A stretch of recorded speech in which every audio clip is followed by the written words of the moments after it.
میں یہ عرض کر رہا تھا، دیکھو میرے بھائی، اگر اللہ نے آپ میں کوئی اچھی بات رکھی ہے، کسی نیکی کی توفیق دی ہے، تو اس کا بھی استحضار کرنا چاہیے۔ استحضار کا مطلب اس کے بارے میں ہمیں سوچنا چاہیے، اس کی ہم قدر کریں، اس پہ اللہ کا شکر ادا کریں۔ یہ نہ دیکھیں سب روزے رکھنے تو ہم نے رکھ لیا تو کیا ہو گیا، بھائی سب کا نہیں پتا، ہم تو نالائق ہیں یار، سب تو بہت نیک ہیں، وہ تو رکھ سکتے ہیں، ہم جیسے نالائق کو اللہ نے توفیق، میرا جو اللہ سے معاملہ ہے مجھے کیا پتا آپ کا کیا معاملہ ہے، میں تو اپنا معاملہ دیکھوں گا۔ تو ہمارے نبی اپنے آپ کو موٹیویٹ کیسے کرتے تھے؟ ذهب الظما، پیاس چلی گئی، وابتلت العروق، رگیں تر ہو گئیں، وثبت الاجر ان شاء اللہ، اور اللہ نے چاہا تو اجر ہمارے اعمال میں لکھ دیا گیا، اجر لکھ دیا گیا ہے۔ تو اس سے انسان کو اگلے دن دوبارہ روزہ رکھنے کا حوصلہ ملتا ہے۔ اور گناہ میں الٹا، تھوڑی دیر کی لذت، یہاں سے بات شروع ہوئی تھی کہ جوانی میں بھی یہ لذتیں اگر آپ نے کنٹرول نہیں کیا نا تو بڑھاپے میں یہ لذتیں بڑھیں گی، مگر گناہ کرنے کی طاقت کیا ہو جائے گی؟ ختم۔ تو حسرت، افسوس، ٹینشن والی زندگی۔ تو اس لیے جوانی میں اپنے آپ کو نیکی کا عادی بنا لو، اس سے بڑھاپا بڑا خاندانی گزرے گا، اللہ اللہ کی بڑھاپے میں توفیق ملے گی۔ جوانی میں تسبیح کی عادت ڈال لو، سمجھتے ہو؟ نہیں یاری سمجھ میں؟ جوانی میں کیا عادت ڈال لو؟ تسبیح کی۔ نبی صلی اللہ علیہ وسلم نے فرمایا، صحیح بخاری کی آخری حدیث، کلیمتانی خفیفتانی علی اللسان ثقیلتانی فی المیزان حبیبتانی الی الرحمن سبحان اللہ وبحمدہ سبحان اللہ العظیم۔ دو کلمات زبان پہ بہت ہلکے، ترازو میں بہت بھاری، اور رحمان کو بہت محبوب۔ ایک سبحان اللہ وبحمدہ، دوسرا سبحان اللہ العظیم۔ یہ آپ نے اگر جوانی میں اپنے آپ کو ذکر کا عادی بنا دیا، بڑھاپا بڑا اچھا گزرے گا۔ ہماری مسجد میں ایک بزرگ ہیں، پابندی سے تراویح پڑھتے ہیں، آج فجر میں پتا چلا کہ روزانہ 20 پارے تلاوت کا معمول ہے۔ میرا خیال ہے 70 سال عمر تو ہوگی، 70 سال میں روزانہ کتنے پارے پڑھ رہے ہیں؟ 20۔ کیا یہ عادت انہوں نے بڑھاپے میں ڈالی ہے؟ بڑھاپے میں اتنی ہمت نہیں ہوتی، یہ عادت کب سے پڑی ہوئی ہوتی ہے؟ جوانی میں روز 20 نہیں پڑھتے ہوں گے، 2 پڑھتے ہوں گے، 3 پڑھتے ہوں گے، لیکن جیسے جیسے عمر بڑھ رہی ہے وہ تعداد کم ہونے کے بجائے، بولو، وہ شوق بڑھتا چلا جا رہا ہے۔ عین ممکن ہے کچھ دنوں کے بعد یا چند سالوں کے بعد صحت اجازت نہ دے، عین ممکن ہے، لیکن شوق تلاوت کا کم ہونے کے بجائے بڑھے گا، اور اللہ اجر کس پہ لکھے گا؟ شوق پہ۔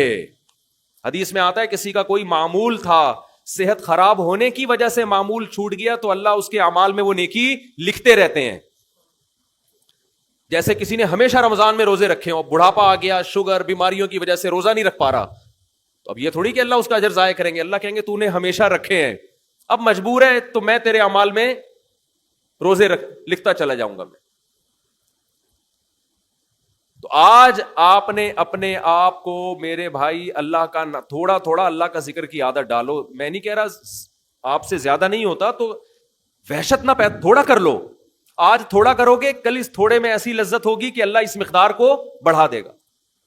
حدیث میں آتا ہے سبحان اللہ والحمد للہ ولا الہ الا اللہ واللہ اکبر، یہ کلمات احب الی اللہ مما طلعت الشمس او کما قال صلی اللہ علیہ وسلم۔ سورج جن چیزوں پہ طلوع ہوتا ہے، ظاہر ہے سورج تو پوری دنیا پہ طلوع ہوتا ہے، ان تمام چیزوں میں اللہ کو سب سے زیادہ محبوب یہ کلمات ہیں۔ اور دیکھو اس میں اللہ کا کوئی فائدہ نہیں ہے، اللہ کی آپ حمد و ثنا کریں، اللہ کا کوئی فائدہ نہیں ہے۔ اللہ یہ چاہتے ہیں میرے بندے اپنی زبان سے میرا نام لیا کریں، اللہ کو اس بات کی خوشی ہوتی ہے۔ ہمارے حضرت ایک شعر پڑھا کرتے تھے، یہ جو اہل اللہ ہوتے ہیں نا، ان کو ذکر کی بڑی عادت پڑ جاتی ہے، بار بار اللہ کا نام لیتے لیتے نا، شروع میں تو انسان کو عادت نہیں ہوتی، جب نام لیتا ہے اور بار بار ذکر، تو پھر اس کا ٹائم اللہ کے ذکر کے بغیر پاس نہیں ہوتا، پھر اس کو ایک کمی محسوس ہوتی ہے۔ کسی کو چائے کی عادت پڑ جائے، چرس کی عادت پڑ جائے، سگریٹ کی عادت پڑ جائے، نہیں ملے تو تڑپتا ہے نا، تو جس کو ذکر کی عادت پڑتی ہے نا، اس کو جب ذکر کا ٹائم نہ ملے تو اس کا دل پریشان ہوتا ہے، اس کو اللہ کے نام میں ایک چسکا آنے لگتا ہے. لیکن یہ پہلے دن نہیں ہوگا، عادت ڈالنی پڑے گی. تو روز آنا اس کا معمول بنا لیں، 100 دفعہ صبح 100 دفعہ شام تسبیح کا معمول بنا لیں. اس سے کیا ہوگا؟ ابھی شاید دل نہ لگے آپ کا، لیکن جیسے جیسے عمر بڑھے گی اللہ کے نام کا چسکا لگنا شروع ہو جائے. بڑھاپا بہت اچھا گزرے گا، اللہ کو یاد کر کے گزرے گا. کھوپڑی شریف میں بات آ رہی ہے کہ نہیں آ رہی؟ اور اگر ہر وقت دنیا کے تذکرے کرتے رہے نا، ہر وقت ویڈیو گیم لے کے بیٹھے ہوئے پب جی کھیل رہے ہیں، سانپ والا تو سانپ والا ختم ہو گیا، اب آ رہا ہے سانپ والا. نوکیا میں آتا تھا، سانپ لمبا ہوتا جا رہا ہے، اس کو پتہ نہیں فضول ٹائم ویسٹ کر رہے ہو. ہم پریشان ہوتے ہیں یار، ہمارے پاس کاموں کو نمٹانے کا ٹائم نہیں ملتا. ہم تو چاہ رہے کاش یہ دن 24 گھنٹے کے بجائے 48 گھنٹے کا ہو جائے. اور لوگ کیا کر رہے ہیں کہ وہ باقاعدہ ارادہ کر کے ضائع کر رہے ہیں ٹائم. ہمارے تو کام نہیں نمٹتے. جب ہم رات کو سونے کے لیے لیٹتے ہیں تو کہتے ہیں یار آج کا دن بھی گزر گیا اور کام ویسے کے ویسے ہی. اور ادھر باقاعدہ ارادہ کر کے جو ہے نا ٹائم ضائع کیا جا رہا ہے کہ چلو ٹائم ویسٹ کرتے ہیں. ایسی چیز میں ٹائم گزر جائے نا جو ذہنی تفریح کا ذریعہ بنے تو بھی ٹھیک ہے. گپ شپ لگا لو دوستوں کے ساتھ بیٹھ کر. یہ کیا ہے یار، دماغ کو خامخواہ کا تھکا رہے ہو بیٹھ کے.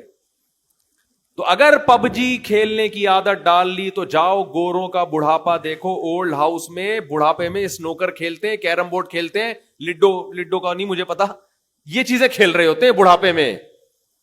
اور ہمارا بوڑھا بڑھاپے میں ایک ایک دن میں 20 پارے ختم کر رہا ہے. سمجھتے ہو کہ نہیں؟ وہ نماز میں دل بہلا رہا ہے، وہ تہجد میں اس کا ٹائم گزر رہا ہے. کوئی ویڈیو نہ بنائے، لکھا ہوا ہے نا. تو یہ کیسی عجیب بات ہے. آپ جائیں وہاں، ایک صاحب نے مجھے کہا کہ میں نے یورپ میں بڈھی عورتوں کو دیکھا، بڈھی عورتیں 5-6 بڈھی عورتیں بیٹھی ہوئی اور جوا کھیل رہی ہیں، تاش کھیل رہی ہیں.